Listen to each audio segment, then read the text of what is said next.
Good afternoon to all of you. मैं देवाराम सारन स्वागत करता हूं आप सबका सरोकार एग्री इंस्टीट्यूट के इस यूट्यूब चैनल पर। तो वे साथी जो हमारे क्लासों को है जो पहली बार ले रहे हैं वे चैनल को सब्सक्राइब कर ले तथा बेल आइकन के बटन को प्रेस कर ले ताकि आने वाली वीडियो की नोटिफिकेशन है वो आपको सबसे पहले मिले।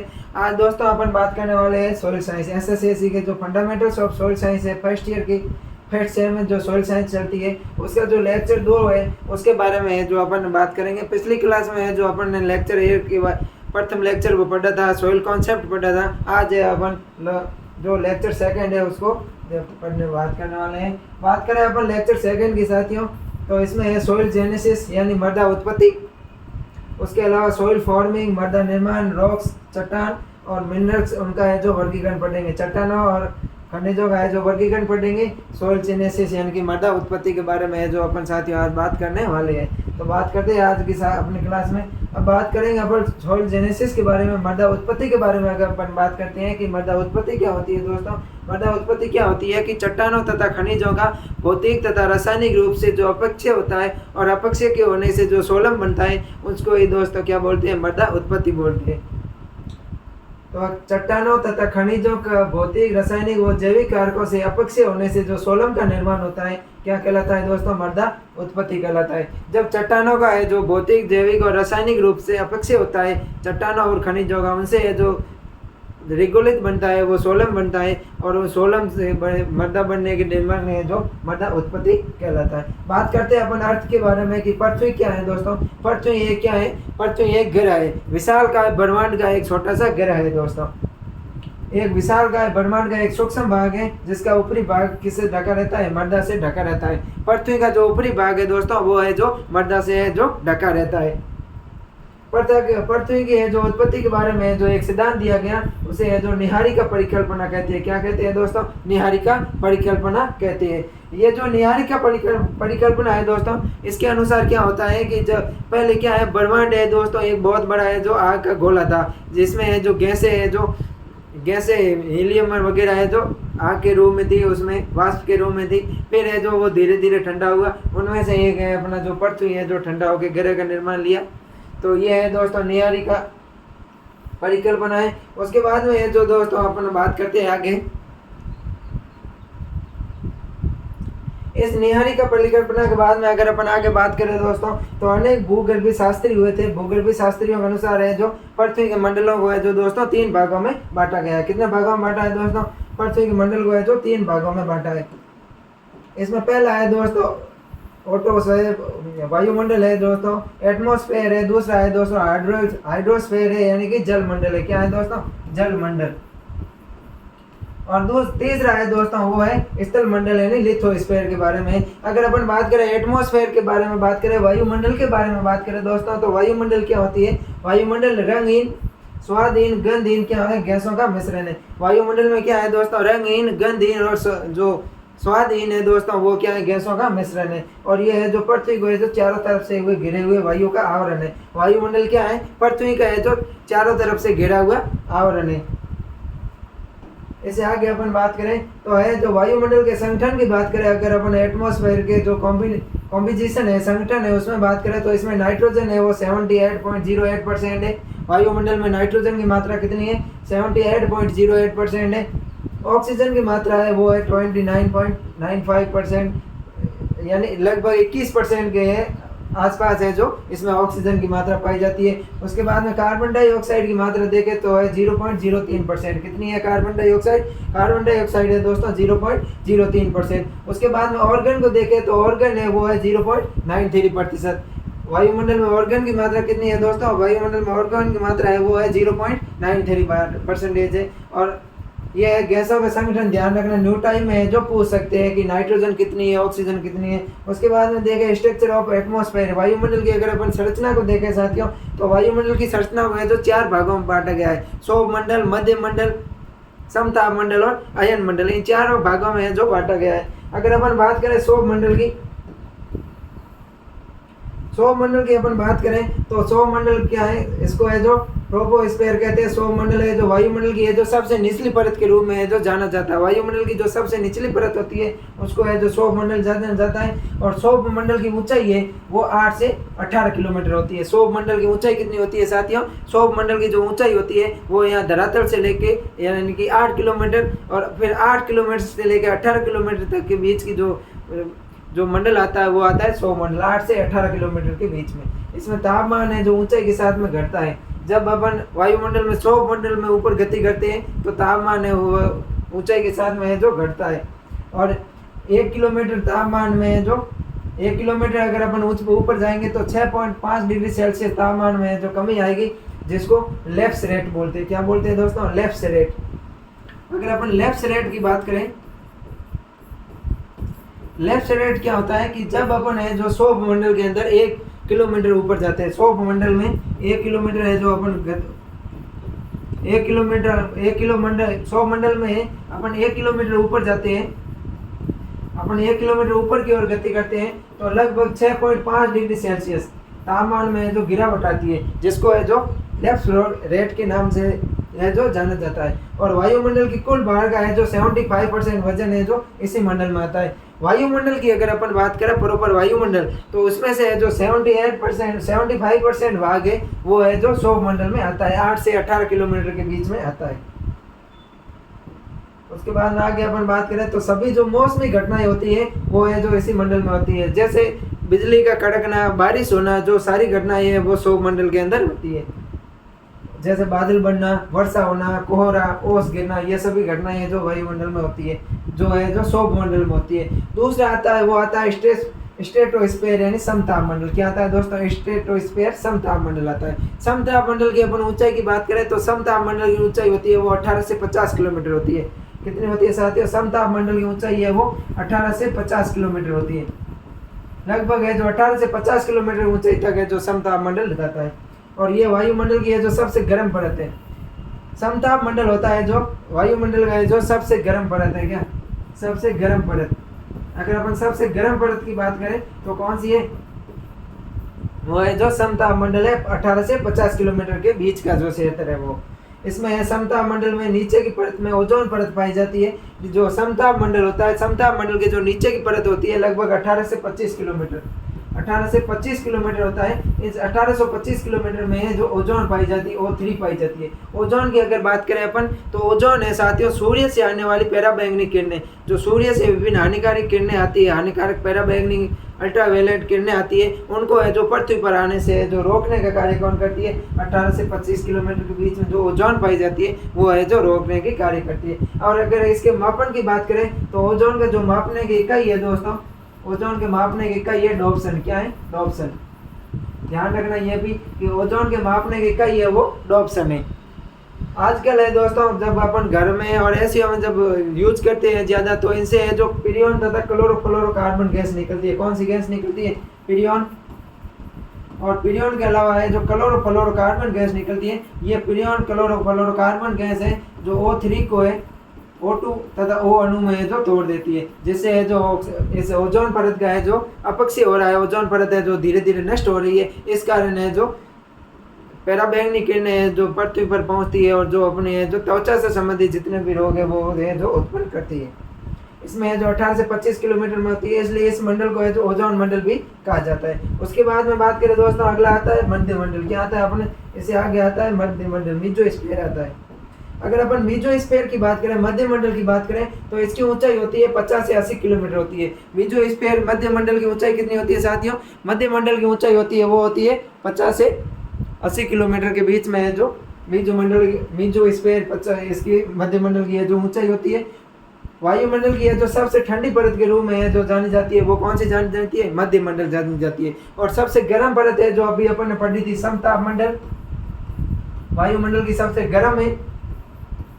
और अगर समताप ठंडे की बात करें तो जो मेसोमंडल होती है, मध्य मंडल होती है, मध्य मंडल ये है जो सबसे ठंडा है। वायुमंडल की सबसे ठंडी परत है मध्य मंडल और वायुमंडल की सबसे गर्म परत है ये है समताप मंडल। इसकी ऊंचाई के साथ है तो तापमान में जो घटता है।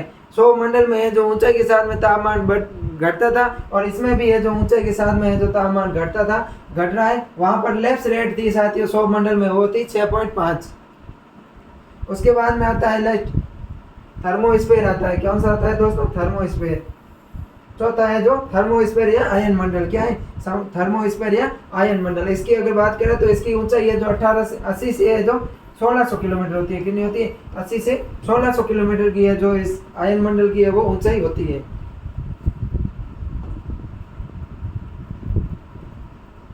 वायुमंडल की है जो सबसे ऊपरी परत के रूप में है जो जानी जाती है। आयन मंडल होती है वो वायुमंडल की है जो सबसे ऊपरी परत होती है, 80 से लगभग 1600 किलोमीटर के बीच की होती है। इसमें है जो इस परत के नीचे का भाग है जो आयन मंडल कहलाता है। ऊंचाई के साथ में है जो तापमान में वृद्धि होती है। अपन आयन मंडल में जाते हैं तो आयन मंडल में जब ऊंचाई पे जाते हैं तो वहां पर है जो तापमान के साथ में क्या होती है? वृद्धि होती है। ये मंडल है जो कम्युनिकेशन सिस्टम का कार्य करता है। किसका कार्य करता है? कम्युनिकेशन सिस्टम का कार्य करता है, क्योंकि आयन मंडल में ही है जो हमारे जो जितने भी सैटेलाइट वगैरह है, जो सारे सैटेलाइट है वो कहाँ पर है? आयन मंडल में है स्थापित किए गए, क्योंकि इसमें है जो पाए जाने वाला आयन पृथ्वी पर है जो संचार प्रणाली में सहायता करते हैं। जितने भी सैटेलाइट है इन सबको है जो इसी मंडल में है वो लगाया गया है। यह है दोस्तों पृथ्वी का मंडल। यह पृथ्वी की संरचना के बारे में है जो बताया गया है दोस्तों। ये है जो सबसे ऊपर है दोस्तों। इसमें देखो ये वायुयान वगैरह है जो उड़ते हैं आयन मंडल में है जो। उसके बाद में आगे अपन बात करें तो अगला आता है अपना जल मंडल। ये वायुमंडल की बात हो गई। अब अगला अपना आता है हाइड्रोस्फीयर यानी जल मंडल। जल मंडल है जो पृथ्वी को घेरे हुए रहते हैं। कैसे? जल मंडल पृथ्वी को घेरे हुए एक समुद्र के रूप में होता है, और इसमें है जो अधिकतर है जो महासागर घाटियां वगैरह है जो आती है। जल मंडल है जो पृथ्वी को घेरे हुए रहता है, और जल मंडल है एक समुद्र के रूप में है जो स्थापित होते हैं। इसमें अधिकतर महासागर घाटियां में निहित होता है, और नदियों, तालाबों, झीलों और भूमिगत जल के रूप में है जो जमीन पर है जो दिखाई देता है। जल है हमें महासागरों में दिखाई देता है, नदियों में, घाटियों में, झीलों में, इन सब में जो दिखाई देता है, और ये है जो पृथ्वी को है जो घेरे रहता है। हाइड्रोस्फीयर 10 किलोमीटर की गहराई तक होती है। 10 किलोमीटर तक जो गहरी जल है वो हाइड्रोस्फीयर कहलाता है, और पृथ्वी सतह का है लगभग 70%, 3/4 भाग है जो क्या है दोस्तों? जल मंडल है। पृथ्वी सतह का लगभग 3/4 भाग, 70% भाग है वो जल मंडल है। 4 भाग में से 3 भाग है वो किसके हैं? जल मंडल के हैं। जल मंडल है जो पृथ्वी के द्रव्यमान का है केवल 6.19% है जो बनाता है। जल मंडल है जो पृथ्वी के कुल द्रव्यमान का, जितना कुल पृथ्वी का द्रव्यमान है उसमें से 6.19%, 6.91% है जो कौन बनाता है? जल मंडल बनाता है। उसके बाद में आता है लिथोस्फीयर स्थल मंडल आता है। जल मंडल के बाद में क्या है? लिथोस्फीयर स्थल मंडल। अगर अपन लिथोस्फीयर स्थल मंडल की बात करें तो क्या पृथ्वी के अंदर चट्टानें और खनिज होते हैं, और ये है जो पृथ्वी का है जो लगभग 93% भाग है जो बनाते हैं। 93.06% भाग है पृथ्वी का है जो द्रव्यमान है वो लिथोस्फीयर स्थल मंडल है जो बनाते हैं, और इसके अंदर है जो चट्टान और खनिज आते हैं। लिथोस्फीयर में क्या आते हैं? चट्टान, जितने भी रॉक्स है और मिनरल्स है ये है जो इसमें आते हैं। अब बात करते हैं अपन अर्थ क्रस्ट की, पृथ्वी सतह की बात करें। अगर अपन अर्थ क्रस्ट की बात करें, पृथ्वी सतह की बात करें, the upper layer of earth is known as the earth crust. जो पृथ्वी की सबसे ऊपरी परत है यह है जो अर्थ क्रस्ट के नाम से जानी जाती है, मृदा सतह के नाम से जानी जाती है। स्थल मंडल की सबसे ऊपरी परत है जो भूपटपट्टी के नाम से जानी जाती है। मृदा परत के नाम में जानी जाती है, भूपटपट्टी के नाम से जानी जाती है, जो पृथ्वी की सबसे ऊपरी परत होती है। भूपटपट्टी खनिजों की बनी होती है। जिन चट्टानों में एल्यूमिनियम सिलिकेट ज़्यादा पाया जाता है उसे सीएल कहते हैं, और जिन चट्टानों के अंदर है जो एल्यूमिनियम सिलिकेट है उसकी है जो ज़्यादा मात्रा पाई जाती है उसको सीएल कहते हैं, और जिन चट्टानों में मैग्नीशियम सिलिकेट ज़्यादा पाया जाता है उस स्तर को सीमे कहते हैं। तो ध्यान रखना सीएल और सीमे क्या होता है। अगर है जो एल्यूमिनियम सिलिकेट ज़्यादा है तो है सीएल, और अगर मैग्नीशियम सिलिकेट ज़्यादा है तो क्या है दोस्तों? सीमे। अब बात करें अपन भूपटपट्टी के संगठन की बात करें तो इसमें ऑक्सीजन है जो लगभग 47.002% पाई जाती है। पृथ्वी में है जो ऑक्सीजन की मात्रा कितनी होती है? 47.02% होती है। उसके अलावा इसमें सिलिका की मात्रा देखें तो 28.06% होती है। पृथ्वी की जो सतह होती है, भूपटपट्टी होती है, इसमें ऑक्सीजन 47.02%, और उसमें जो सिलिकॉन होती है वो 28.06% होती है जो सिलिका होता है। एल्यूमिनियम होता है वो 8.16% होता है। आयरन होता है वो 5.00% होता है। कैल्शियम 3.6% होता है और जो सोडियम होता है वो 2.8% होता है। उसके अलावा अगर अपन मैग्नीशियम की बात करें तो मैग्नीशियम होता है वो 2.10% होता है। ऑक्सीजन वो सिलिकॉन है जो कुल तत्वों का लगभग 75% बनाता है। भूपट पट्टी में पाए जाने वाला ऑक्सीजन और सिलिकॉन है जो कुल भूपट पट्टी के तत्व है उनमें से है जो लगभग 75% है भाग है जो संगठन है वो किसका है, ऑक्सीजन और सिलिकॉन का है।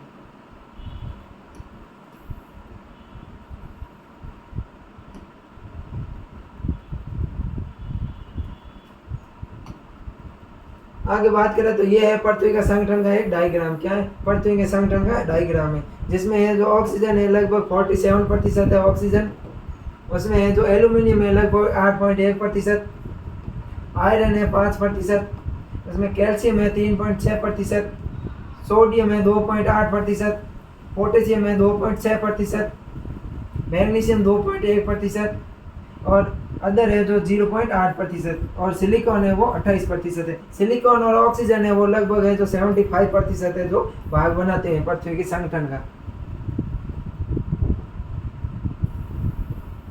बिना जीवन के कोई मिट्टी नहीं है और बिना मिट्टी के कोई जीवन नहीं है। बिना जीवन के कोई मिट्टी नहीं है और बिना मिट्टी के कोई पृथ्वी पर ग्रह जीवन नहीं है। मिट्टी है, मिट्टी के लिए है जो जीवन आवश्यक है, क्योंकि जब चट्टानों का अपक्षय होता है तो वो जीवों के द्वारा होता है जिससे है जो मिट्टी का निर्माण होता है, और जब मिट्टी नहीं होगी तो जीव भी नहीं होंगे। और बात करें अपन संगठन, मृदा संगठन की बात करें तो मृदा संगठन के जो मुख्य अवयव है, मृदा संगठन के मुख्य अवयवों की बात करें तो इसमें है जो 25% मृदा वायु पाई जाती है, 25% सॉइल वाटर पाया जाता है, 45% मिनरल्स पाए जाते हैं और 5% है जो कार्बनिक पदार्थ ऑर्गेनिक पदार्थ पाए जाते हैं। मृदा के अवयवों की बात करें तो मृदा अवयव में है जो लगभग है 25% है जो मृदा वायु पाई जाती है, लगभग 25% है जो मृदा जल पाया जाता है, 45% है जो खनिज तत्व पाए जाते हैं और 5% है जो ऑर्गेनिक मैटर है वो पाया जाता है। ये देखो 25% मृदा वायु और 45% मिनरल्स, 25% वाटर और 5% है इसमें है जो ऑर्गेनिक मैटर पाया जाता है जिसमें ह्यूमस, पादपों की जड़ है और दूसरे है जो ऑर्गेनिज्म है वो पाए जाते हैं। जल और वायु की गति है जो मात्रा हमेशा बदलती रहती है और मृदा को पादप वृद्धि के लिए अनुकूल बनाते हैं। मृदा में जो जल और वायु होती है वो है जो समय के अनुसार है जो बदलती रहती है। वर्षा के समय है जो मृदा में वायु की मात्रा कम हो जाती है, जल की मात्रा बढ़ जाती है, और गर्मी में है जो वायु की मात्रा बढ़ जाती है और जल की मात्रा घट जाती है। जल और वायु दोनों है जो पादप वृद्धि के लिए है जो अति आवश्यक है।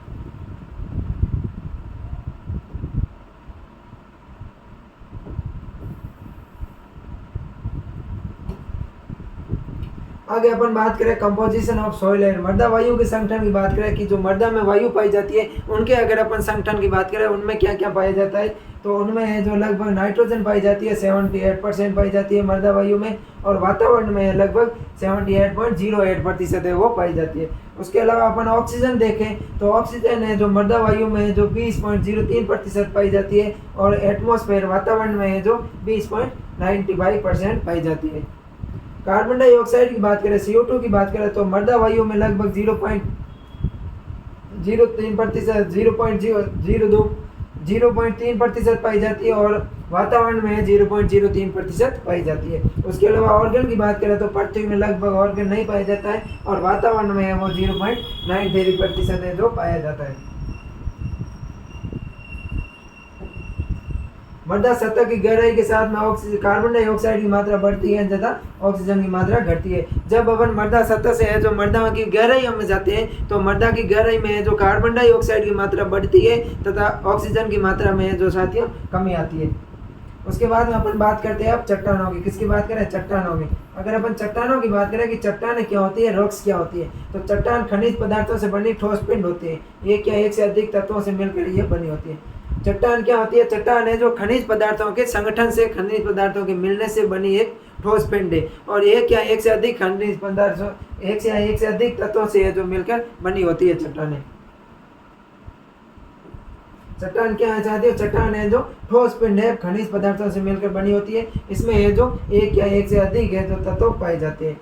चट्टानों का वर्गीकरण देखें तो चट्टानों को है जो 3 भागों में बांटा गया है, आग्नेय चट्टान, अवसादी चट्टान और रूपांतरित चट्टान। चट्टानों को 3 भागों में बांटा है, आग्नेय चट्टान, अवसादी चट्टान और रूपांतरित चट्टान। या रूपांतरित चट्टान को है जो कायांतरित चट्टान के नाम से भी है जो जाना जाता है। और ये वर्गीकरण देखें तो चट्टानों को है जो 3 भागों में बांटा गया है। चट्टानों को 3 भागों में बांटा, आग्नेय चट्टान, अवसादी चट्टान और रूपांतरित चट्टान। आग्नेय चट्टान को है जो तो उत्पत्ति के आधार पर और रासायनिक संगठन के आधार पर है जो 2 भागों में बांटा गया है। अगर अपन उत्पत्ति के आधार पर देखें तो आग्नेय चट्टान 2 प्रकार की होती है, आंतरिक आग्नेय चट्टान और बाह्य आग्नेय चट्टान। उसके अलावा अपन रासायनिक संगठन के आधार पर देखें तो ये 3 प्रकार की होती है, अम्लीय आग्नेय चट्टान, सामान्य आग्नेय चट्टान और आकस्मिक आग्नेय चट्टान। अगर अपन बात करें आग्नेय चट्टानों की कि आग्नेय चट्टान क्या होती है,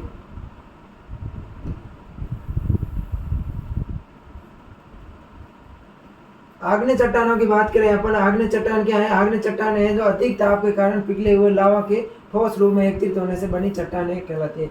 जब पृथ्वी के अंदर है जो ऊष्मा की मात्रा अधिक हो जाती है, पृथ्वी के अंदर है जो हीट ज़्यादा हो जाती है, जो है गर्मी ज़्यादा उत्पन्न हो जाती है, ऊष्मा की मात्रा है जो अधिक उत्पन्न हो जाती है, जिससे है जो लावा का निर्माण होता है। और लावा है जो पृथ्वी की सतह से बाहर आकर जमता है।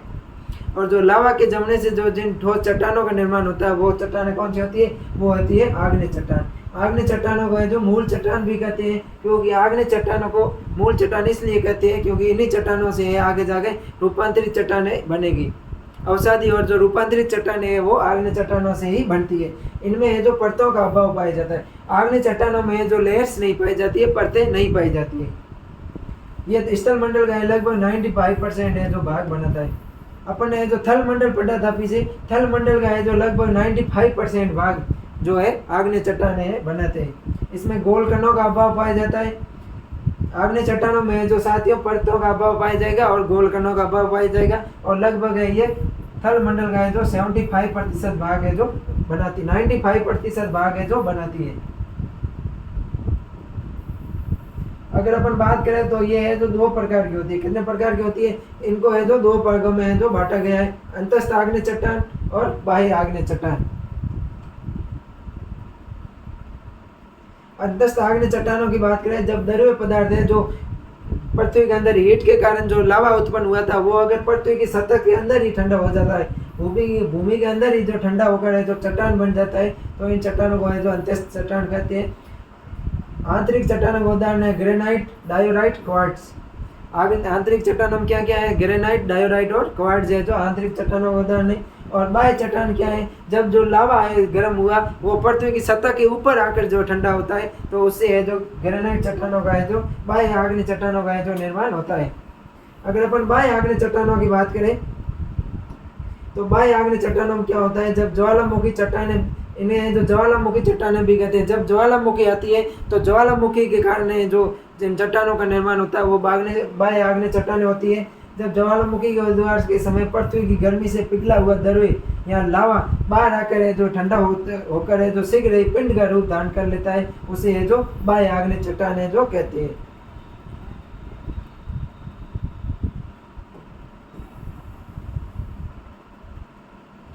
बाह्य आग्नेय चट्टानों की बात करें तो अम्लीय आग्नेय चट्टान है वो है ग्रेनाइट और रायोलाइट, ऑब्सीडियम और पिच स्टोन। ग्रेनाइट, रायोलाइट, ऑब्सीडियम और पिच स्टोन है जो अम्लीय आग्नेय चट्टान है। और क्षारीय आग्नेय चट्टानों की बात करें तो ये ग्रेवी तथा बेसाल्ट होती है। उसके बाद में आती है 2 नंबर चट्टान आती है, वो आती है सोडिमेट्री रॉक्स या अवसादी या पातालिक चट्टान। अवसादी या पातालिक चट्टान क्या होती है कि वायु एवं जल के द्वारा है जो प्राचीन चट्टानें होती है, इनका है जो अपक्षय होता है और इन अपक्षय के है जो पदार्थ है जो एक स्थान से जाकर दूसरे स्थान पर जम जाता है और जिन चट्टानों का निर्माण होता है उन्हें है जो अवसादी चट्टान कहते हैं। अवसादी चट्टान क्या होती है साथियों? जब वायु एवं जल के द्वारा किसी पुरानी चट्टान या प्राचीन चट्टानों का अपक्षय होता है और उन अपक्षय से जो पदार्थ बनता है वो एक जगह से दूसरी जगह पर जाकर जम जाता है और वहां पर है जो चट्टान का रूप ले लेता है, जिससे जो चट्टान निर्माण होती है उसे है जो अवसादी चट्टान या पातालिक चट्टान कहते हैं। इनके उदाहरण है बालू पत्थर, चूना पत्थर, डोलोमाइट और कोयला। डोलोमाइट, कोयला, चूना पत्थर, बालू पत्थर ये है जो पातालिक चट्टान के उदाहरण है। इसकी विशेषता है कि ये चट्टान परतदार होती है और इनमें जो जीवाश्म पाए जाते हैं। इन चट्टानों में परतें पाई जाती हैं। तीसरी चट्टान आती है मेटाफॉर्मिक रॉक्स यानी रूपांतरित चट्टान। मेटाफॉर्मिक रॉक्स क्या होती है? यह चट्टानें उच्च दाब एवं उच्च ताप के कारण आग्नेय और जो परतदार चट्टानें होती है उनमें जो परिवर्तन के स्वरूप है बनती है। जब आग्नेय चट्टान और जो परतदार चट्टानें होती है उनके ऊपर उच्च ताप और उच्च दाब आता है तो कार्य करता है, तो ये जो नई चट्टानें बनती है वो होती है मेटाफॉर्मिक चट्टान या रूपांतरित चट्टान।